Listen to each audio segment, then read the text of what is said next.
In September 2014, FIFA 15 launched on Windows as per annual tradition. However, it soon raised eyebrows in the PC community for not being followed by a cracked release as PC games with single player usually are. The culprit was a new anti-piracy software, Denuvo, that EA had quietly shipped with the game. Weeks and months passed with no crack in sight. Other developers soon caught on and started implementing Denuvo in their games as well. Lords of the Fallen was the second game to implement the anti-tamper protection, and it too seemed to be immune to piracy, with no crack in the crucial first week. What was this newfangled interloper doing that was giving pirates such a hard time? Denuvo pitches itself as an anti-tamper shield that works with existing DRM solutions by protecting them from modification. It is not a traditional DRM in its own right and is useless on its own. As such, EA paired it with their own origin DRM, and adopted Denuvo as a standard feature in all their games released since. Case in point, the third game to use Denuvo was EA's Dragon Age Inquisition. Released on the 18th of November 2014, it was curiously the first Denuvo title to buckle to piracy less than a month later. A Chinese peer-to-peer group by the name of 3DM had bypassed Dragon Age Inquisition's protection. However, their release was far from perfect, as it was riddled with bugs, and prone to instability. Established Italian wares group CPY, short for Conspiracy, released the first proper crack for Denuvo protected Lords of the Fallen, on the 26th of July 2015. The game had lasted an incredible 271 days without a crack, a duration unheard of since the days of the notorious Star Force. Just 2 days after their initial breakthrough, CPY followed up by cracking Batman Arkham Knight, a mere month after its release. 2 weeks later, they cracked Battlefield Hardline, yet another Denuvo-protected game. It was now September 2015, a month that saw two Denuvo-protected titles, Mad Max and Metal Gear Solid 5: The Phantom Pain, hit the market on its first day. 8 days later, peer-to-peer group 3DM released cracks for both games. Like their previous work however, these cracks were also unstable, with their Phantom Pain crack notably crashing right before the ending cutscene and right after the prologue. Their Mad Max crack fared little better, with users reporting similar instability. As unreliable as these cracks were, they nevertheless gave pirates a taste of the gameplay in what little time they had to play uninterrupted. Meanwhile, CPY were too busy whittling down the backlog of uncracked Denuvo titles one by one to focus on the newly released games. FIFA 15 and Dragon Age Inquisition all fell within weeks of each other, the last of which landing on October 6, 2015.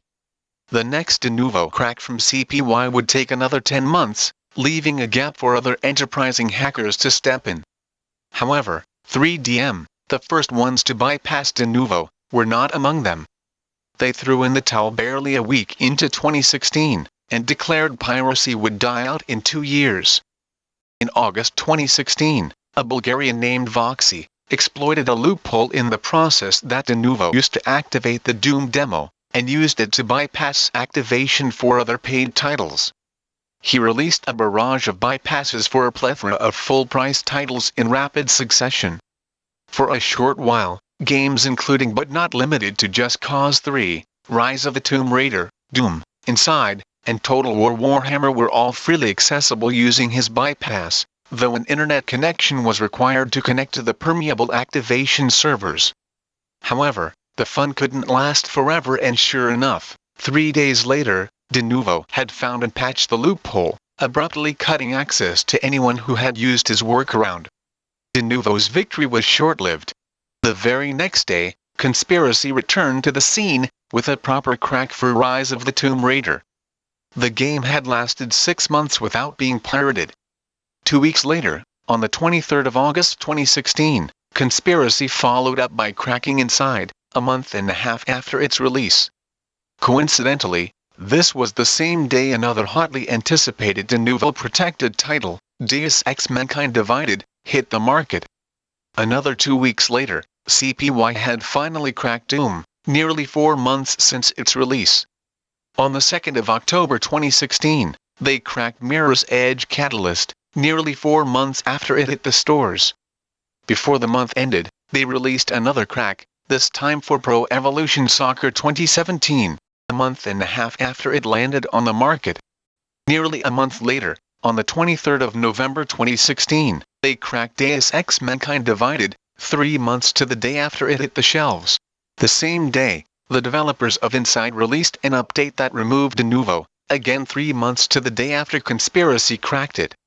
1 week later, on the 1st of December 2016, Conspiracy finally released a proper crack for Metal Gear Solid 5: The Phantom Pain, 1 year and 3 months after it hit the market. 1 week later, on the 8th of December 2016, the developers of Doom quietly removed the anti-tamper service from the game. Denuvo put out a statement which argued that it had accomplished its purpose by keeping the game safe from piracy during the initial sales window. A website named Game Debate used this opportunity to compare the game's performance before and after Denuvo was removed, and their results showed performance improved by 6 to 7% at 1080p after the removal. On December 11, 2016, Conspiracy cracked an updated release of Batman Arkham Knight, with all the DLC unlocked. Then, on Christmas 2016, they released a crack for Champions of Enteria, nearly 4 months since the game's release. This was the first title they had cracked that combined Denuvo with Uplay. 2 weeks after that, they cracked Far Cry Primal, 10 months and a week since it was released. They were in such a hurry that they forgot to proofread their release notes, reporting a crack launch date that was off by a year.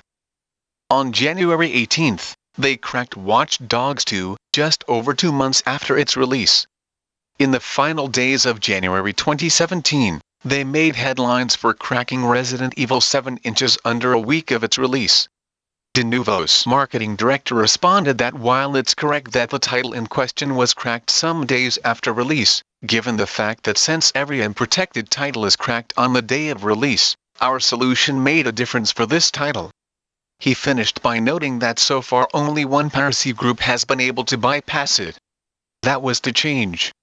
CPY continued to release a steady stream of cracks for hitherto protected titles, including Battlefield 1, which had survived uncracked for 3.5 months, and Tales of Berseria, which lasted 3 weeks.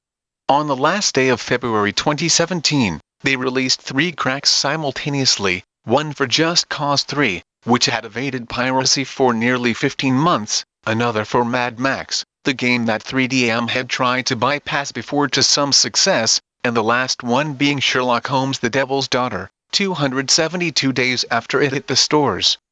On March 2, Skid Row, one of the oldest cracking groups, released a pirated version of Deus Ex Mankind Divided with its latest DLC, A Criminal Past. This release was flawed and carried the wrong file, an issue they attempted to resolve by releasing a fix the next day. Both these releases were deemed inappropriate by the scene, and were nuked accordingly. 6 days later, Skid Row tried again, releasing a crack fix which many pirates found to be stable and reliable. However, it was nuked anyway as the original EXE wasn't cracked. On the 15th of March, Conspiracy released a crack for Hitman, more than a year after it hit the stores. However, the crack is unable to access features of the game that require an internet connection, as the code for that content is stored on the developer's servers. Then, on April 4, they cracked Mass Effect Andromeda, less than 2 weeks from its release. On the 13th of April, they released a crack for Too Dark, a game that had launched with the 4th iteration of Denuvo. In the first half of May, Baldman, a Russian affiliated with Voxy, cracked Nier Automata and Sniper Ghost Warrior 3. On May 17, Conspiracy released a crack for Prey, 12 days after its launch on the market. 1 week later, on the 24th, they cracked an updated version of Rise of the Tomb Raider, which included newly released DLC. On June 2, Baldman cracked Rime, prompting the developers to remove Denuvo. This event reignited speculation about Denuvo's impact on performance, with some users reporting improved performance since it was removed. Just 3 days later, on the 5th, a mysterious new group by the name of SteamPunks burst onto the scene, releasing a crack for Dishonored 2. What made them all the more special was their solution, a key generator that automatically generates licenses whenever needed. Barely 24 hours later, Baldman released a crack for Tekken 7, just 4 days after it launched on the market.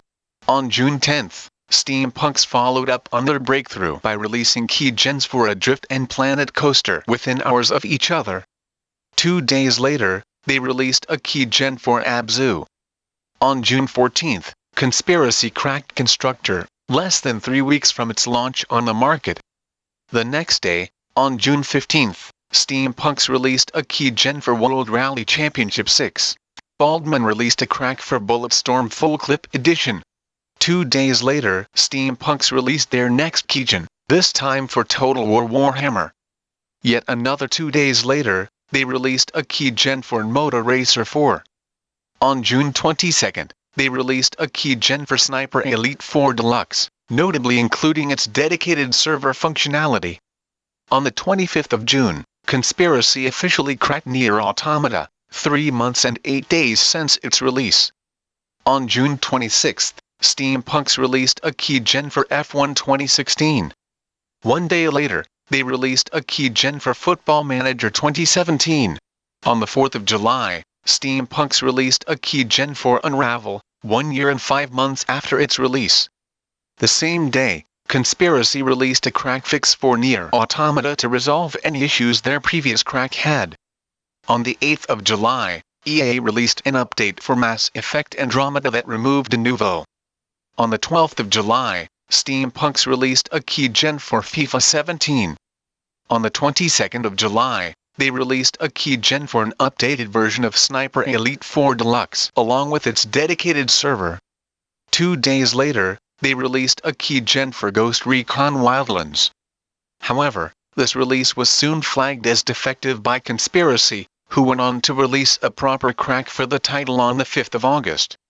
Nevertheless, SteamPunks had made a name for themselves not only as one of the groups to break Denuvo, but as the most prolific at doing so as well. They had at one point cracked 10 Denuvo protected titles in a single month, a pace which no other group had been able to match. On August 16, Conspiracy cracked Hunting Simulator, 2 months and a week since its release. 9 days later, they cracked Agents of Mayhem, just 10 days after its launch. On the last day of August, SteamPunks were back with a keygen for the latest version of Planet Coaster with all recently released DLC included. On September 4, Conspiracy cracked an update for Resident Evil 7. The next day, they cracked Sonic Mania, just 1 week since its release. 24 hours later, they cracked an update for Sonic Mania. On September 9, they officially cracked Tekken 7, 3 months and 8 days since its release. 3 days later, they officially cracked Sniper Ghost Warrior 3. They released 2 other cracks, the first for F1 2017, 18 days after its release, and the other for an updated version of Agents of Mayhem. On the 22nd, they cracked Pro Evolution Soccer 2018, 9 days since its launch on the market. On the 23rd, SteamPunks cracked Dishonored Death of the Outsider. On the 24th, Conspiracy cracked World Rally Championship 7, 9 days after its launch. The next day, they cracked Marvel vs. Capcom, 6 days after its release on the market. Conspiracy was catching up to SteamPunks' blistering pace. On September 28, SteamPunks made the news for cracking Total War Warhammer 2's protection within hours of its release. 2 days later, they did it again with FIFA 18. October saw Middle-earth Shadow of War's protection fall less than 24 hours of its release, though it wasn't SteamPunks or Conspiracy who had struck the blow. The culprit was Codex, a well-respected group that had nonetheless never cracked Denuvo until now. 1 week later, South Park: The Fractured But Whole suffered a similar fate, though this time it was a collaboration between Codex and SteamPunks that took credit. The principal benefit that Denuvo offered developers was the protection of their games from piracy during the initial sales window. What is that protection worth when it no longer lasts a single day? Denuvo has never benefited consumers. Now, it benefits neither developers nor publishers, and they are starting to notice. In the second week of October, Bethesda removed the anti-tamper protection from their upcoming game The Evil Within 2 before releasing it on the market. 1 week later, Square Enix did the same for their title, life is strange before the storm. How much time does Denuvo have before the rest of their clients follow suit? Leave your thoughts in the comments section below. Thanks for watching, like and subscribe for more.